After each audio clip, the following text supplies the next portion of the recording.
Quatre trônes représentent les forces suprêmes de l'univers. Amour, sagesse, la force infinie de l'harmonie et la volonté divine.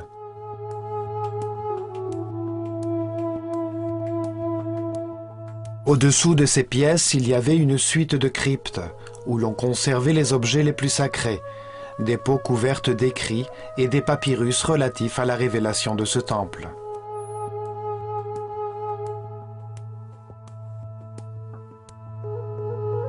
La crypte possède de mystérieux reliefs dans lesquels Horus porte une sorte de fleur renfermant un serpent. Des théories scientifiques déclarent qu'il s'agit des lampes qu'ils auraient utilisées pour éclairer les pièces souterraines et les bâtiments.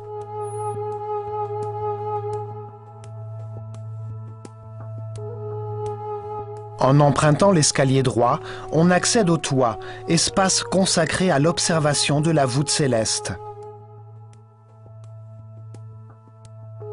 À l'angle sud-ouest se trouve l'habitacle où les prêtres attendaient, à la nouvelle année, l'apparition des étoiles et du soleil, éclairant de leurs rayons le feu nouveau.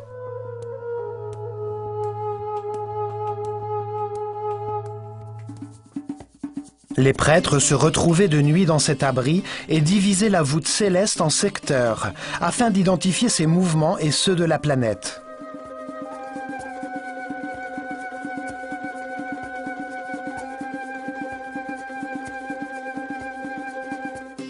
Les prêtres de Dendera étaient appelés Kabirim, les mesureurs du ciel.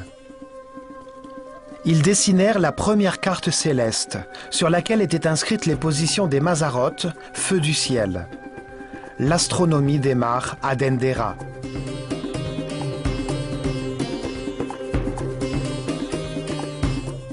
Astro signifie étoile. Astronomie signifie logos, ou connaissance des étoiles. Par ce toit, on accède aux deux chapelles d'Osiris, le principe divin de l'évolution de l'être humain à travers le processus de la réincarnation.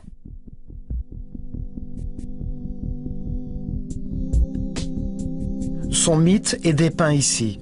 Son frère, Seth, souhaitant s'emparer du trône et de sa femme Isis, découpa son corps en 14 pièces et les dispersa dans toute l'Égypte. Les bas-reliefs montrent comment Isis, après avoir rassemblé toutes les parties de son corps, flotte dans les airs sous la forme d'un faucon, se pose sur le pénis d'Osiris et tombe enceinte au cours d'une union spirituelle, donnant ainsi naissance à Horus.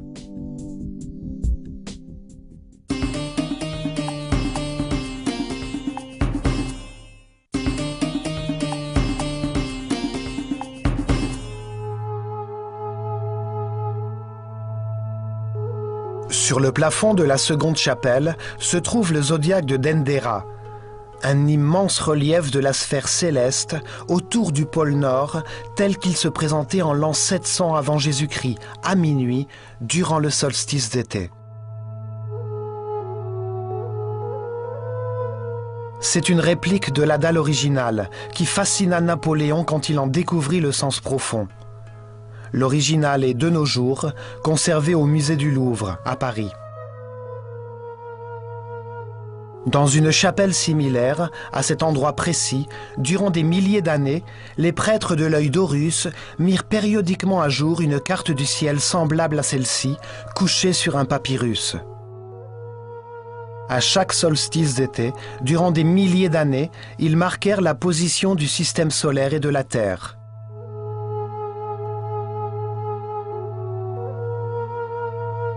Les prêtres qui purent survivre à Cambyse II de Perse gravèrent pour la postérité un bas-relief qui fut sauvé de la destruction et qui contenait la mère hippopotame à la queue de crocodile et aux pattes de lion qui règne sur la sphère et représente la constellation que l'on appelle aujourd'hui constellation du dragon. Son étoile appelée Alpha Draconis brillait au-dessus de l'axe de rotation de la Terre. L'axe du temple est orienté à 71,5 degrés au nord-est. Répand d'un liquide rougeâtre. quand le Nil montait en conscience sur la route de la réincarnation qui conduisait à la sagesse, à travers l'expérimentation, dans un univers où règnent des extrêmes qui s'opposent, comme la lumière et l'obscurité. C'est le cercle des animaux, ou le zodiaque. Le crabe du Cancer représente le moment où je sens. L'animal qui rejoint son bassin pour digérer sa nourriture spirituelle quand la conscience manque d'assurance et commence son évolution, faisant pour la première fois l'expérience de ses sens.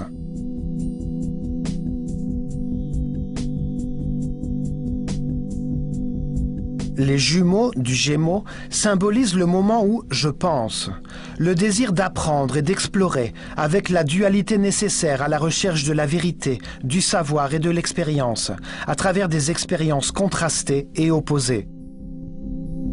Il met la vie en mouvement, le printemps.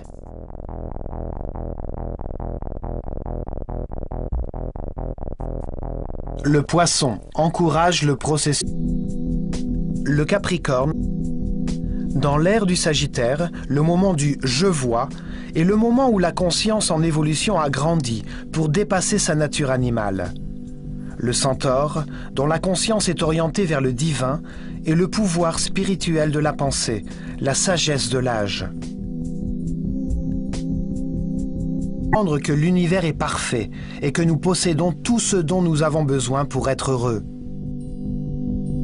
Toute expérience a son poids et nous n'en conservons que le plus important.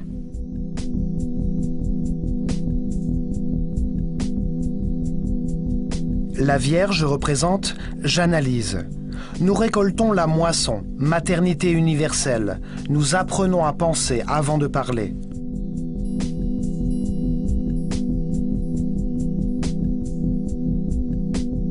Et finalement, le lion, symbole de « je peux ». Roi des animaux, majestueux père du zodiaque, force du feu qui a éprouvé toutes les vérités par l'expérimentation du résultat de ses décisions dans des millions de situations à travers de nombreuses réincarnations.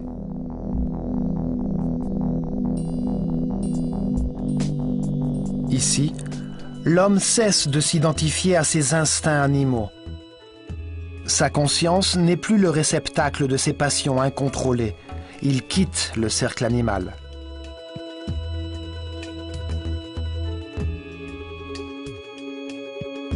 Le lion se projette en Cancer, la porte vers la nouvelle échelle de l'univers, où nous devrons vivre des situations impliquant davantage de responsabilités. Ces responsabilités nous guideront sur le chemin qui conduit vers d'autres types de conscience, sur la voie de l'épanouissement et qui nous ramène auprès de Dieu. Le processus d'évolution arrive à sa fin lorsque l'on a reçu les 12 énergies, au cours de nombreuses réincarnations, et que nous avons fait l'expérience des processus qu'elles ont engendrés.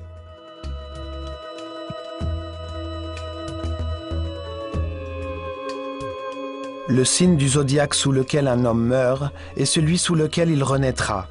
Il fait l'expérience de différentes personnalités et de l'influence de différentes forces pendant que le système solaire poursuit sa trajectoire.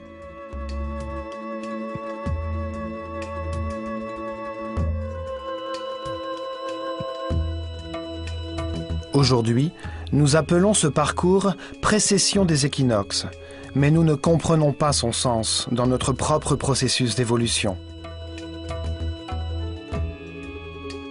Pour le monde occidental, l'épanouissement spirituel basé sur le processus de multiples réincarnations n'existe pas.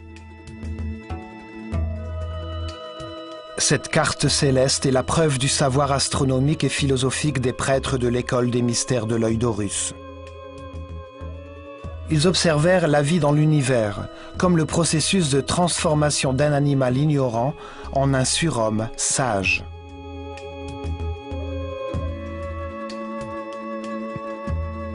En empruntant l'escalier qui s'élève le long d'un mur richement orné de hiéroglyphes, nous atteignons le temple.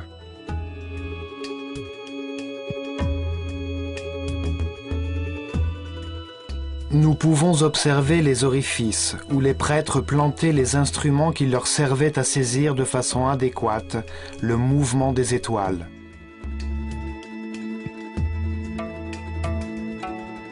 Le temple d'Hathor permet d'enregistrer le mouvement des étoiles polaires et en 4320 avant Jésus-Christ, il enregistra également le remplacement d'Alpha Draconis, situé au-dessus du pôle Nord, par Polaris, qui guide aujourd'hui les marins.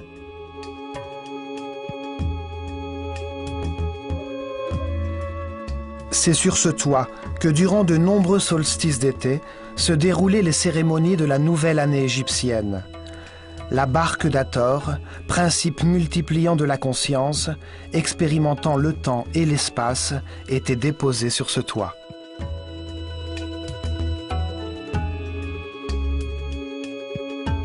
Là, les premiers rayons du soleil, annoncés à l'horizon par l'apparition de Sirius, allumaient le feu nouveau, force qui mettait l'univers en mouvement, créant un espace où la conscience pouvait apprendre le sens de l'amour, grâce à l'existence de la peur.